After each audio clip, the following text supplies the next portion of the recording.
Em comemoração aos 30 anos da Abranet, que está fazendo agora em novembro deste ano, vamos dar continuidade às entrevistas com personalidades do mundo de internet que fizeram a diferença e que fazem a diferença e continuam fazendo a diferença. É o caso da nossa entrevistada de hoje, que é a Carol Conway, que está aqui do meu lado. Tudo bem, Carol? Tudo bem, Gil? Que alegria estar aqui com você comemorando esses 30 anos da Pois nossa é. associação. O tempo está passando, Carol. 30 anos da nossa Abranet, hein? Foi Exato, ontem, Carol. Gil. Foi ontem, mas estamos aqui, né? Continuando essa toada que não é fácil, mas é motivadora, né? Apesar dos pesares. Fala um pouquinho sobre a tua experiência pessoal, Carol. O que você já fez na vida? O que você está fazendo hoje com a gente aqui, né? Você já foi presidente da Abranet, agora é presidente do conselho da Abranet, sempre contribuindo Responsabilidade. muito com a nossa associação. Então conta um pouquinho da tua história pessoal, por favor. Bom, a minha história se confunde um pouco com a história da Abranet, né? É verdade. Você sabe que antes de vir para cá hoje, Gil, eu perdi a conta de quantos anos eu tô aqui na Abranet. Daí eu, eu fui procurar nos meus Essas coisas não é bom nem registros e olhar, viu, tal. Carol? Mas enfim. Pois segundo o LinkedIn, eu estou há 17 anos e 9 meses Ah, aqui. olha Então, só, eu que vou bom. completar 18, basicamente, quando a Abranet faz os 30 redondo. Bom, É. eu sou advogada de formação, eu fiz direito. Aqui em São Paulo, Carol, você fez? Eu fiz Unesp Franca Ah, tá. e Eu fiz lembro. mestrado na São Francisco aqui. Ah, que bom. Queria Uhum. sair de casa muito cedo, Gil. É E mesmo? em outros lugares, as pessoas, por exemplo, nos Estados Unidos e Sim, tal, as pessoas têm essa experiência de sair de casa, né, é para verdade. estudar. E eu tinha muita vontade. Minha família não tinha posses assim para me mandar estudar fora. Naquela Aham. época não era tão Era mais comum. difícil, é. E então minha mãe falou para mim, olha, se você quiser estudar fora, você tem que passar num lugar que a gente não tenha que pagar a faculdade. Claro. E daí eu passei na Unesp, eu tinha USP e Unesp, naquela época não tinha USP no interior, Aham. tinha só a Sim, Unesp, sim, que é excelente. sim. E aí eu falei, bom, não queria que eu passasse, então eu passei, agora eu vou sair de casa. Aham. E fui. Que idade você tinha, Carol, nessa Eu época? tinha 16 para 17 Nossa, anos, bem Gil. jovem. Que Ah, bacana. 16 para Que 17 coragem, hein? anos. Coragem.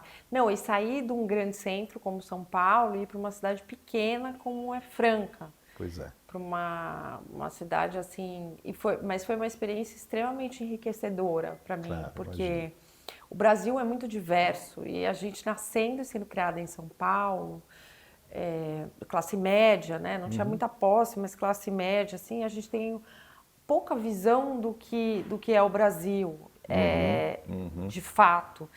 E só fazendo esse parênteses assim, na minha história, para falar uma coisa que nos orgulha muito aqui na Abranet, Aham. é essa capilaridade que a gente tem aqui na Associação de Provedores, né? E Sim. de Diversidade, né? É isso mesmo. diversidade, né? Em cada microcidade você tem um provedor que Isso. atende, E né? todos com histórias muito interessantes, né? Extremamente. É. São batalhadores, na verdade. São pessoas que batalham muito e conseguem seu espaço localmente, né? E localmente, e assim, também lembrando do começo, né? Você contava muito essa história que É. quando a internet começou, o pessoal achava que o mouse era de acelerar. Não sei se foi você ou o Sim, sim, Pará. sim, mas é isso mesmo. Tinha essas confusões. E, É. e numa cidade pequena, muitas vezes sem acesso Uhum. a. Até hoje a gente tem uma questão de educação digital, que a gente inclusive agora está tratando como parte do Brasil Digital 30 mais. Sim, Mas assim, os provedores eles faziam muito e fazem muito esse papel de professor digital, sim, né? sim. Ensinando. E Franca, enfim, voltando para Franca, né? Aham. Era uma cidade que me deu essa visão do que é a universidade pública de excelência, por um Uhum. lado, e por outro, essa visão do que é uma diversidade regional, ainda aqui dentro do estado de São Sim, Paulo, sim, mas de sair de uma grande sim. capital Metrópole. e ter tempo para estudar. Então, eu tive tempo para fazer pesquisa. Eu fui bolsista do CNPq, do PIBIC, eu trabalhei em escritórios de advocacia, né? Uhum. Estagiava, Uhum. estagiava, né? Uhum. Não trabalhava assim como Uhum. advogada. Eu ia muito para Brasília, então eu sempre tive esse gosto pelo direito econômico e naquela época não tinha hoje em dia o processo é todo digital, Ah, você faz sim, tudo, então sim. Naquela época era tudo papel mesmo, né? é tudo papel. É. Então Os calhamaços, né, que você tem que ficar lendo. como eu queria muito ir para o CAD, ir para Sim. Brasília, eu fiz um acordo com o sócio do escritório, né, que ele me mandava para lá, né, me designava. Uhum. E ninguém queria pegar o ônibus, passar a noite no ônibus para tirar um Claro. xerox, voltar. Então eu fazia todo o serviço de Brasília do escritório. Ai, ai. Então, por muitas vezes eu passei a noite em ônibus, indo e voltando de Olha só, Brasília, o olha que a só. paixão e o colágeno, né, a energia da Aham, aham. juventude É, valia tudo, né? valia tudo. E foi uma época muito divertida, mas enfim, aí eu É, comecei a conhecer que bom. Bem Brasília, jovenzinha já tinha esse contato com esse mundo de Brasília, de que não Brasília. é fácil. Não é fácil. E aí, depois você foi para onde? Só para a gente entender. Aí eu me formei, Sim, fui trabalhar na Secretaria de Direito Econômico, no Ministério da Justiça, então sim. foi meu primeiro emprego, foi no governo. Uhum. Eu peguei o último ano do governo Fernando Henrique, processos interessantíssimos de concorrência, que é um tema nevrálgico aqui para a nossa associação. Sem dúvida. E sempre foi minha grande paixão. E então, quando findou o governo, eu voltei para trabalhar em escritórios, tal, mas escritório não era muito a minha praia, mas Aham. trabalhei com regulação de petróleo também, sempre na área de regulação, escritório, até que eu fui selecionada para fazer parte de um programa de liderança da GE nos Estados Unidos. Sim, sim. Você E ficou quanto tempo na GE? eu fiquei um ano, quase um Ano. ano, Tá. menos de um ano, porque Aham. eu estava na GE Uhum. fazendo esse programa que era o Corporate Audit Staff, que é a Sim. auditoria interna da GE, no Corporate, nos Estados Unidos, um programa super competitivo, assim, foi um orgulho entrar. Eu fui a primeira advogada do programa. Olha só. Que experiência, hein, Carol?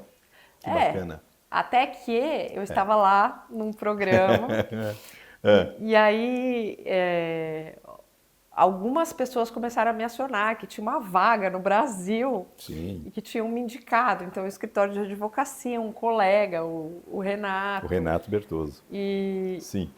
e aí me convenceram a vir fazer uma entrevista com duas personalidades da internet. Sim. Uma delas se chamava Gil, É Gil verdade. Torquato Isso já faz alguns anos. É verdade.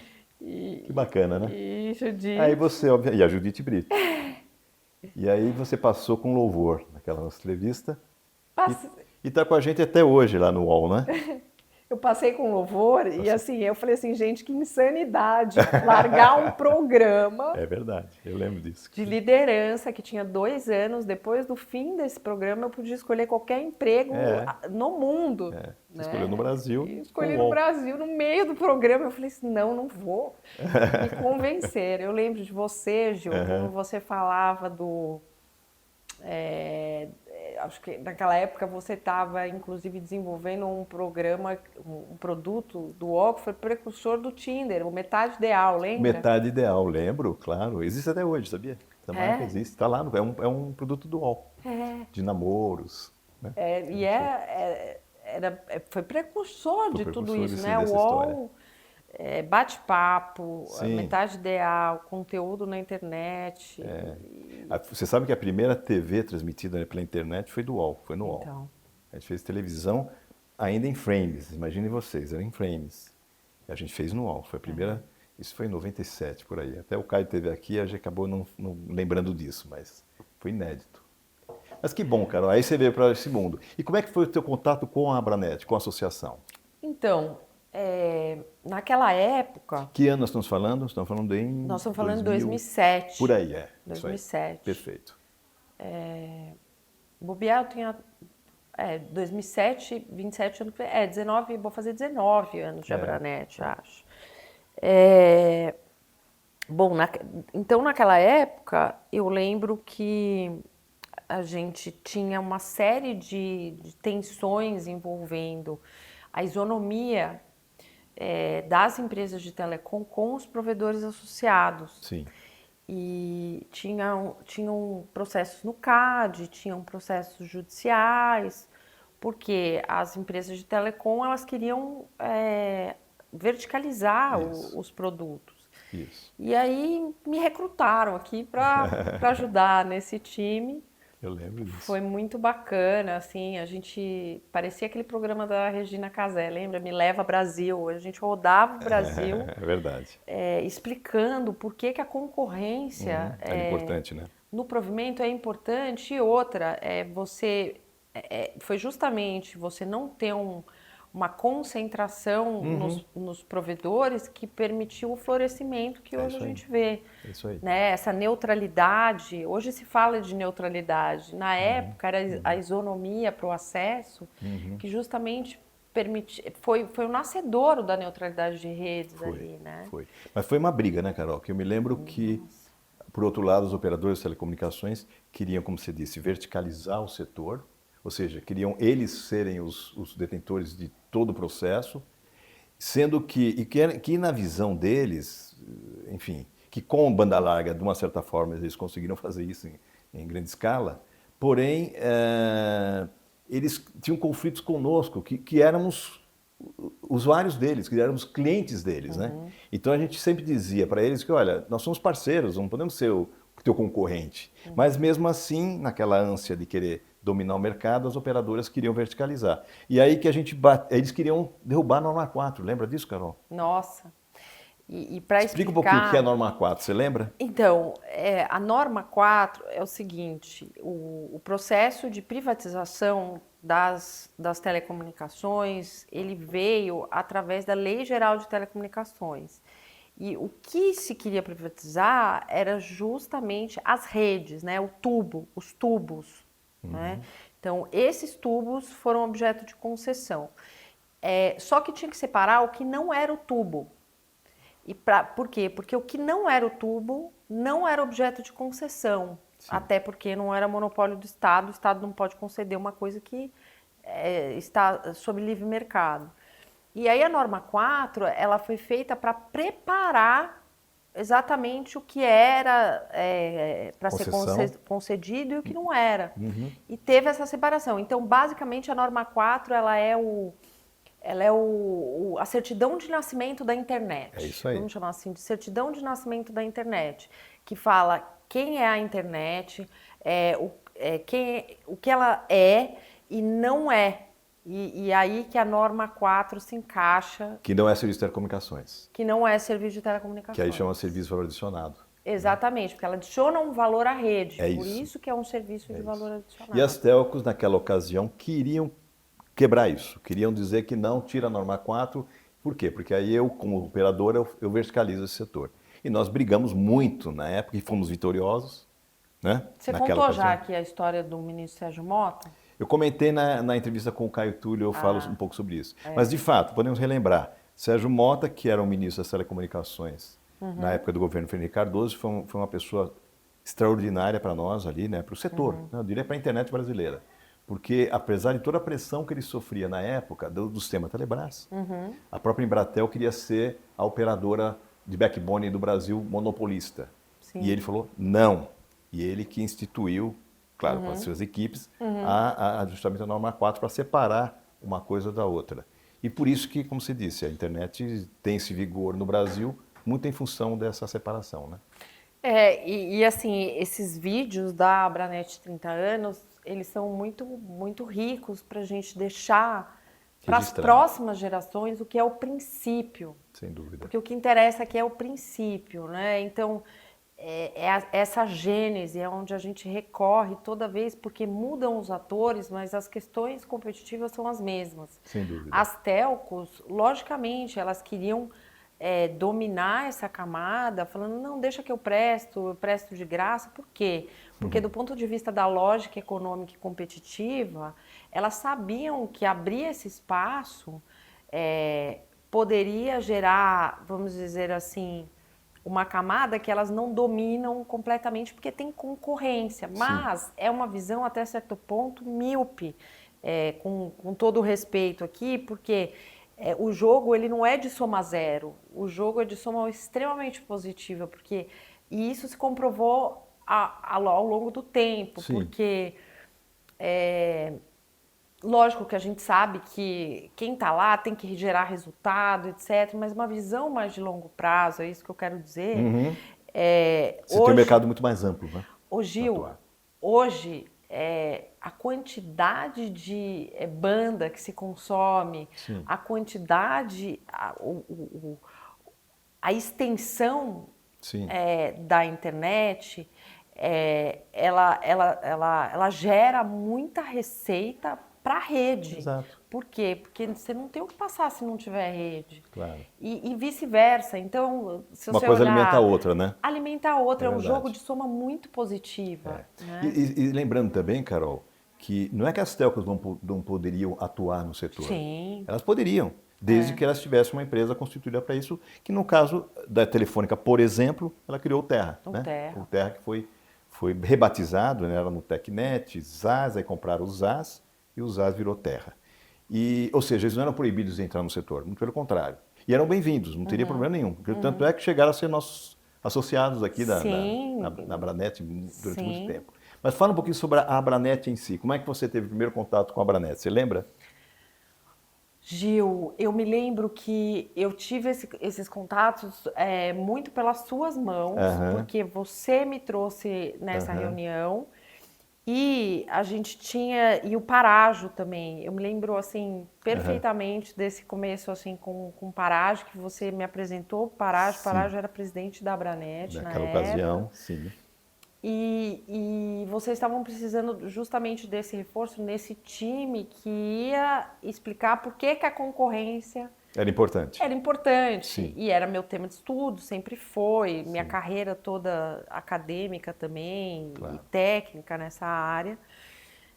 Então foi um prazer voltar para Foi. Brasília e também aí logo começaram a surgir os debates, além do CAD, das questões relacionadas ao Marco Civil, que na Isso que eu ia te verdade era perguntar. Lei Azeredo, Lembro, o senador, na época, que senador. queria que, para as pessoas acessarem a internet, olha que absurdo, ele queria que as pessoas se identificassem com um documento, lembra disso? Ou seja, imagine para você ter acesso à internet, você teria que ter um RG ou um documento registrado, como se aquilo não pudesse ser manipulado de alguma forma, né? Mas enfim, para que as pessoas fossem identificadas na rede. Lembra disso? Eu lembro. Não, e ele queria criminalizar, Sim, com o mas objetivo de criminalizar. com o objetivo Exatamente. de É isso. criminalizar e assim, o trabalho da Abranet é assim, é vital, assim, se não fosse a Abranet, É as verdade. pessoas não sabem, não têm ideia de que a internet brasileira teria, né, Podia ir por outro caminho, né? virado eu nem sei, eu estou aqui pensando em o que que a internet brasileira teria, o que que teria acontecido com a internet brasileira se não tivesse tido essa atuação tão profunda, tão aguerrida dos provedores da Abranet. Porque, assim, de novo, tudo são incentivos, né? Os provedores queriam abrir o mato, cortar o mato É alto da isso aí. rede. E outros setores sempre, né, se incomodam, né? O establishment, Sim, dizendo assim, e assim, não é sobre o setor, é sobre teoria sim, né, econômica, sim, teoria competitiva. sim. É muito o olhar que eu trago. Ele quer manter o status quo. É, E a internet, ela sempre provocou. é isso. Foi a mesma coisa, Marco Civil, a questão do Marco Civil. Eu lembro da questão do pessoal de direitos autorais, né? A gente tem um apreço muito grande pelos Sim, direitos autorais. sim. Mas você cortar acesso pode parecer o caminho mais fácil, É, mas não é o que equilibra melhor não. os interesses até de quem quer lançar direitos autorais na É isso mesmo. rede, né? É isso mesmo. Não, e se você está falando, é difícil imaginar o que seria a internet hoje se essa briga, entre aspas, né, essa nossa briga de argumentos, briga Briga democrática, é né, super que a democrática. gente conseguiu, vem até hoje, né, sempre tem esses desafios, vem mantendo. E eu diria o seguinte, é quase como se você imaginasse a indústria automobilística no Brasil. Não sei se você lembra, até o governo Collor, por exemplo, talvez tenha sido uma das contribuições mais importantes que o governo Collor deu para esse país, foi a abertura do mercado de automóveis para a competição. Porque antes você tinha algumas montadoras que eram pré-autorizadas, né? E a gente via quando você viajava para fora, no exterior, falando, nossa, tanta variedade de marcas que se tem aqui nos Estados Unidos ou na Europa, e no Brasil era só meia dúzia de carros, e olha lá. Né? Aí quando o governo Collor decidiu ampliar não ter esse tipo de orientação, ou seja, o contrário, mais competição, mais gente entrando, aí você começa a ver a diversidade de montadoras entrando no país, gerando emprego e criando novas marcas, coisas que até então era impossível antes, como vinha sendo tratado esse assunto. A lei de informática também, Muito que era importante até hoje. que era uma lei que tentava preservar, né, a indústria nacional, como se fosse possível você ficar no casulo, né, e com isso você inibia a competição. Então, também foi derrubada. Então, quer dizer, eu diria que a internet, graças a Deus, a gente não precisou passar por essas estratégias que foram montadas lá atrás em alguns setores. E por isso que talvez a internet seja tão próspera no Brasil e exemplo para o mundo também, né, Carol? Muito. O Marco Civil foi um exemplo para o mundo. E assim, os relatórios de direitos humanos, de liberdade de expressão, enfim, essa é uma história muito feliz e que hoje a gente inclusive está revendo, né? Acabou de rever o Marco Civil, atualizar, é sempre importante. Sim. Porque você precisa adaptar ao espírito do tempo, né?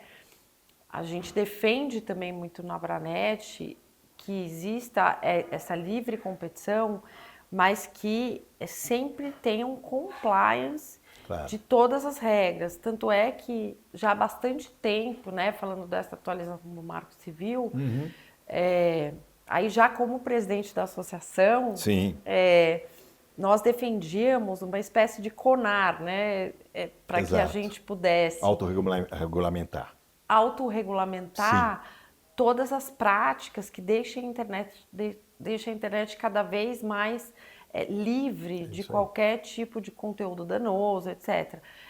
De novo, a gente está falando aqui de estratégias e cada empresa tem a sua, que bom, né? Mas assim, já há bastante tempo que a gente defendia, inclusive por autorregulação, né? Exatamente. E agora veio pela regulação, que existissem mecanismos que existam mecanismos de compliance na rede, sem que isso ultrapalhe bloqueio do desenvolvimento do negócio. Né, e eu acho que essa questão, né, Gil, da iniciativa privada, dos mecanismos regulatórios, autorregulatórios, é algo que vem se colocando cada vez mais no mercado. Depois a gente pode falar disso, mas como a Abranet está envolvida, foi até tema do nosso evento deste ano, como a Abranet está envolvida nessas iniciativas multi-stakeholder, né? Desde a época do CG e agora aplicando mais essas E falar em nosso congresso, Carol, só relembrando, tem a questão também das fintechs. Né? E isso você teve um papel, foi bem na tua gestão, né, que teve uma grande evolução nesse setor. E eu queria que você contasse um pouquinho como é que foi os bastidores de tudo isso que aconteceu e a regulamentação que existe, que é democrática e você tem tantas novas operações surgindo e criadas, né, em função disso. Conta um pouquinho essa história para nós, por favor. Gil, essa história está fazendo aproximadamente, o marco regulatório das fintechs é de 2013. A história da Abranet com as fintechs, ela começa em 2009 para 2010. Nós tínhamos esse comitê, não existia comitê de fintechs aqui, porque ninguém nem sabia o que era fintechs. Exatamente. Né? Existia o comitê de techs. O fim veio depois. E um belo dia, as empresas, porque a internet ela trabalha com aquilo que a gente sabe, né? Atribuir novas formas, né? A inovação é isso. Como você atribui novas formas de prestar serviços ou de vender produtos, etc. Daí, com a rampagem da banda larga, né? as pessoas queriam comprar comércio eletrônico e tal. E aí começaram a surgir os meios de pagamento pela internet, que são Sim. essas empresas intermediárias. Eu quero comprar alguma coisa de alguém pela internet, eu não conheço a loja, mas eu conheço o provedor de serviço financeiro ou de pagamentos, e eu confio meus dados e meu dinheiro a esse provedor, que então vai garantir que a compra seja entregue ou seja feita. E aí começa essa intermediação financeira junto com o comércio eletrônico. Uhum. E aí existia na época, principalmente o pagamento era o cartão, né? Sim, Ainda é, é. mas não tinha Pix. Não. É isso que eu quis dizer, não tinha Pix. tinha A Abranet foi muito protagonista também no Pix. Também do Pix, é verdade. Mas não tinha Pix, tinham os cartões e existia um monopólio de operação desses cartões por meios remotos, né? Sim. Era mais na época do telefone lá e tal. E aí, para poder ofertar esses meios eletrônicos pela internet, né? Aceitar cartões, porque ninguém paga um provedor de serviços financeiros pela internet com dinheiro, precisa do cartão, nem cheque. Claro, virtual. E ocorreram algumas tensões ali nessas quebras do monopólio das principais bandeiras de cartões ali na época com os bancos e suas subsidiárias. Sim. E a Abranet foi ao CAD para pedir liminar, para que fosse justamente garantida. Que foi acatado, né? Que foi acatado. E logo depois... Porque era muito em prol da competição, mais uma vez, né? De novo. De novo. A história se repete. A história se repete. Por isso que eu falo dos princípios, para quem nasceu, para quem vem depois, né? Porque assim, você imagina, era um duopólio que você tinha nesse setor, duas grandes instituições financeiras por trás desses provedores, e não queriam largar o osso, né? Queriam manter essa estrutura como eles eram, os principais players do setor. Então, as regras que se tinha para entrar no setor era uma coisa proibitiva, eram as regras dos bancos entrarem no setor bancário. Aí eu me lembro que essa foi a grande briga que a gente teve para tentar flexibilizar para que novos players surgissem. E conseguimos também. Conseguimos. Na época existia um grande temor de se regulamentar os meios de pagamento pela internet e acarretar uma absorção dessa atividade pelos agentes financeiros que realmente já eram regulados. Sim. Mas isso não aconteceu. O Banco Central foi de uma competência, o Conselho Monetário Nacional. Sim. Eles foram de uma competência. E a ampliação do mercado também, né? Sim. A inclusão de pessoas que até então não tinham, não eram bancarizadas, como a gente falava, né? Não. Hoje todo mundo tem uma conta usando um celular, né? Quer dizer... e assim, nem mais precisa do celular. Esse é um ponto muito importante, porque assim, essa atividade protagonista, que os brasileiros foram protagonistas aqui no Brasil, o Banco Central bebeu da regulação europeia e criou o que ele chamou de conta de pagamento, que nada mais e ele criou a moeda eletrônica, né? Na Europa tem o e-money. Isso. Então o Brasil foi extremamente protagonista e extremamente bem sucedido, como você falou, na expansão dessa atividade. Por quê? Porque a gente tinha muita gente desatendida. Claro. Então, foi uma feliz coincidência de você ter uma regulação que propiciasse a abertura do mercado de pagamentos, com a tecnologia que faz justamente com que você possa abrir uma conta sem ter uma agência no local. Então, eu me lembro que eu recebia ligações de reguladores. Um deles, eu me lembro até hoje, ele falou assim, mas peraí, calma. Como os associados conseguem atender pessoas sem ter uma agência? E aí a gente explicava, olha, o segredo aqui é o autosserviço. É isso aí. Não é Não é hoje. Né? Claro. É a internet, Claro. É justamente a internet. É a magia da internet. É a magia da internet, É isso Gil. mesmo. É a magia da internet. Carol, nós ficaríamos aqui falando dias e dias, né? Porque tem tanta história bacana para contar, né? Nosso tempo já deve estar Está acabando. acabando o tempo, infelizmente.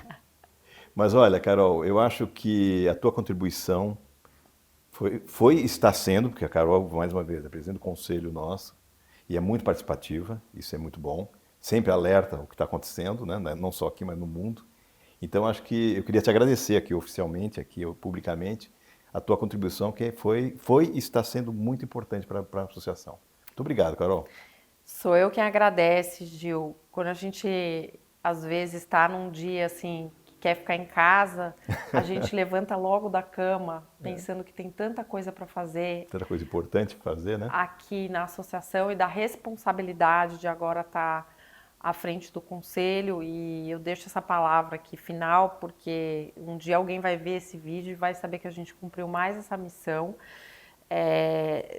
Que a gente está com um foco muito grande na educação digital, Sim, né? sim. A gente está fazendo parte de vários projetos e no nosso congresso a gente deixou essa missão, né? Além de bandalargarizar o Brasil, como Sim, falava o Gil, sim, a gente internetizou o Brasil. é isso aí. Agora a gente vai fazer a melhor IA e a gente precisa educar e incluir todo mundo. isso Então, aí. é um prazer. Muito obrigada pelo convite. Obrigado Vida a você. longa, Abranet. É isso aí, obrigado. Bom, gente, então estamos aqui encerrando essa entrevista, mas vamos fazer outras também e tudo vai estar lá no site da Abranet. Muito obrigado.